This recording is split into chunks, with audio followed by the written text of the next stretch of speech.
Library presents Storytime Shorts. My name is Miss Lisa, and I'm the Children's Associate at the Broad Rock Branch Library. And this is Luna, and she's going to be joining us for Storytime today. Before we start Storytime, I thought we would play a little game. I'm going to think of an animal, and I'm going to give you clues, and you got to guess what animal I'm thinking about.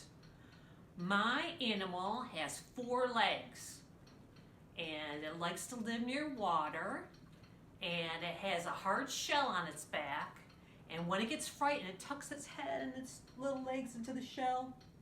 Can you guess what animal I'm thinking about? Did you say turtle? If you said turtle, you're right. And our book is going to be about a turtle named Mossy. So sit back and relax, enjoy the story. Mossy, written and illustrated by Jan Brett. On a misty, moisty morning, a young turtle stood at the edge of Lily Pad Pond. Her name was Mossy. Mossy liked this damp, cool place. She spent so much time here that curlicues of moss began to grow on her carapace until her shell was covered with them. As the spring days got warmer, tiny ferns unfurled and wildflowers began to blossom. Soon Mossy's shell was home to an amazing garden. Mossy liked to look at her reflection in Lily Pad Pond and see what was growing in her garden.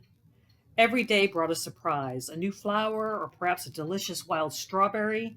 Mossy's garden was growing wider and taller. One day, Mossy was standing by Lily Pad Pond when the water rippled and 2 ruby red eyes looked up at her. It was a handsome turtle she hadn't seen before. Scoot had never seen a lady turtle like Mossy. He thought her garden was pretty, but it was Mossy who made his heart beat fast. She was breathtaking. Scoot scrambled up the bank and walked toward Mossy. Entranced by those ruby eyes, Mossy made her way into the open glade towards Scoot. Just then, Dr. Carolina, on her morning walk with her niece, Tori, spotted Mossy. Gently, Dr. Carolina picked her up. She is perfect for the museum. Never had Dr. Carolina's museum had a wonder as extraordinary as a garden-growing turtle. She and Tori made a home for Mossy in a viewing pavilion with plants, a reflecting pool, and everything they thought a turtle would need. But Mossy already had everything she needed back at Lily Pad Pond, and she longed to go home and find her new friend. Every day Scoot waited for Mossy, but Mossy didn't come back. All summer visitors came to see Mossy in her famous garden. They watched her eat raspberries and mealyworms, mushrooms, and lettuce, but Mossy didn't seem happy to Tori, and Dr. Carolina was too busy to notice. Mossy was lonely for Scoot. She had stopped looking at the garden in the reflecting pool because it made her remember those ruby red eyes shining like jewels peering at her from Lily Pad Pond. Thoughts of Scoot only made her sad. Snow fell outside, but inside the museum, Mossy's garden kept growing and people flocked to see her. Dr. Carolina was thrilled that Mossy had made her museum famous.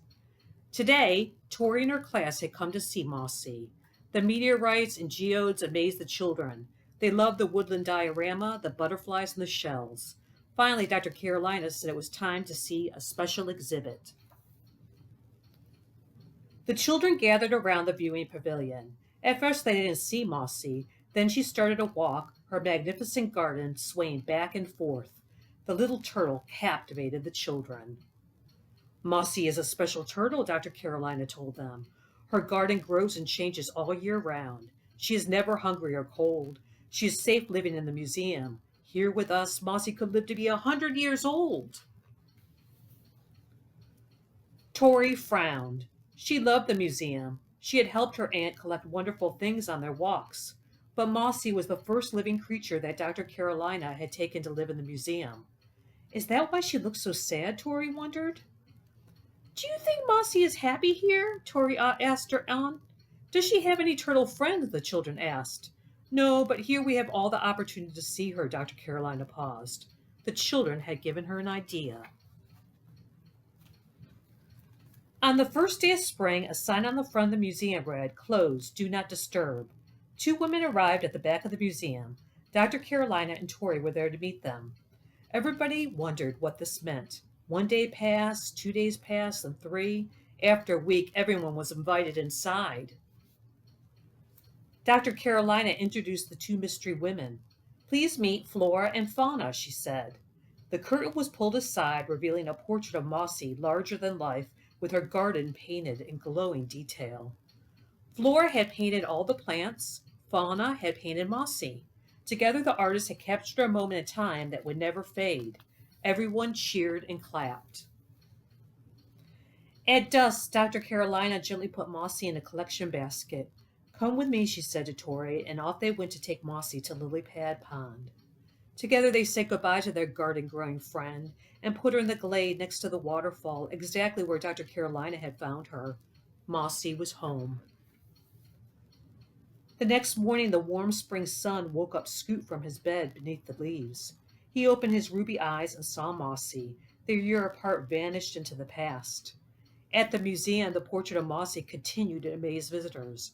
What an extraordinary work of art and nature, they exclaimed. The world changed as the years went by and Tori grew up.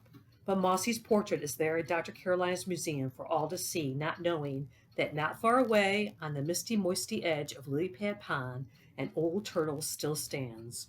Her name is Mossy.